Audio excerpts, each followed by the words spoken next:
মৃত্যু নিশ্চিত জেনেও একটু বেশি সময় বেঁচে থাকার জন্য আমরা কত কিছুই না করি। জিমে গিয়ে নিজেকে ফিট রাখা থেকে শুরু করে চিকিৎসকের পরামর্শ মেনে খাদ্য অভ্যাসে পরিবর্তন। কিন্তু দীর্ঘদিন বাঁচতে এগুলিই কি যথেষ্ট? মার্কিন এক গবেষণা প্রতিবেদন কিন্তু বলছে ভিন্ন কথা। দীর্ঘায়ু পেতে কেবল ব্যায়াম নয়, শরীরের ভারসাম্য ঠিক রাখাও অত্যন্ত জরুরি। 2024 সালের এক গবেষণায় দেখা গেছে 51 থেকে 75 বছর বয়সী যারা অন্তত 10 সেকেন্ড এক পায়ে দাঁড়াতে পারেননি, পরবর্তী 10 বছরে তাদের মৃত্যুর ঝুঁকি ছিল প্রায় 84%-এরও বেশি। আর এই এক পায়ে দাঁড়িয়ে থাকার সক্ষমতাকেই বয়সজনিত পরিবর্তন বোঝার গুরুত্বপূর্ণ সূচক হিসেবে উল্লেখ করা হয়েছে গবেষণায়। শরীরের ভারসাম্যের সঙ্গে আয়ুর সম্পর্ক নিয়ে বিশেষজ্ঞরা জানান, ভারসাম্য কমলে পড়ে যাওয়ার ঝুঁকি বাড়ে।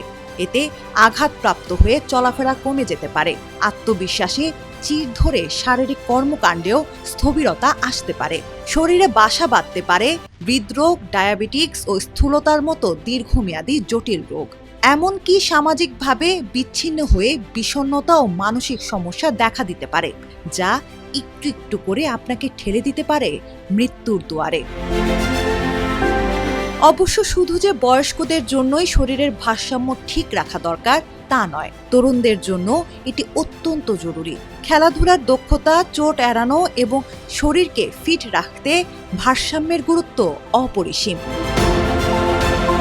এক্ষেত্রে মজার ব্যাপার হলো, শুধু পা নয়, চোখ, কান, মস্তিষ্ক, স্নায়ু ও পেশি সব একসঙ্গে মিলে এই ভারসাম্য ধরে রাখার কাজ করে, যে কারণে কেবল চোখ বন্ধ করলে এক পায়ে দাঁড়ানো কঠিন হয়ে যায়। তবে সুখবর হলো, শারীরিক ভারসাম্য খারাপ হলেও ভয় পাওয়ার কিছু নেই। নিয়মিত অনুশীলনে এটি উন্নত করা সম্ভব।